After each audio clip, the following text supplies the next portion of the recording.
మామగారు ప్రస్తుతం మీకు చంద్రబాబు నాయుడు గారి ప్రభుత్వం నచ్చిందా మామగారు? మాకు నచ్చలే. ఎందుకు నచ్చలేదు? మాకు ఆయన చేయు, మాకు ఏంటంటే ఏది చేయరు, చెయ్యరు వాళ్ళు. మాకు ఆయన అయితే మాకు నచ్చింది, మేము ఆయనకే వేసినాము. ఎవరికి వేశారు? జగన్మోహన్ రెడ్డికే వేస్తాం మేము ఎప్పుడైనా. ఇప్పుడే కాదు, ఎప్పటికీ కాంగ్రెస్ ప్రభుత్వం నుంచి మేము అట్లా చీలిపోయిన వాళ్ళం కాదు, మేము వేసిన వాళ్ళం కాదు. మాకు జగన్మోహన్ రెడ్డే మాకు ముఖ్యం. మరి నీకు పింఛనీ గట్ట ఏమైనా వస్తున్నాయా? పింఛన్ రావటం మా ముసలాయనకు వస్తాయి. మీ ముసలాయనకి వస్తున్నాయి. కొత్త పింఛన్లు ఏం రాశారా? మరి ఏమి రాయటంలా. ఏమి రాయలేదు.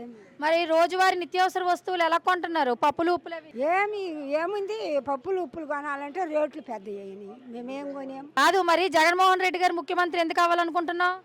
ఎందుకంటే మాకు పనులు మాకు ఆయన మాకు ఉపయోగం ఉన్నది. ఆయన వచ్చిన వాళ్ళని ఆయన ఉన్నప్పటి నుంచి మాకు ఉన్నది, ఆయన అంటే మాకు ఇష్టం. మరి చంద్రబాబు నాయుడు గారు ఏం చేయలేదా? మాకేం చేయలే మాకు.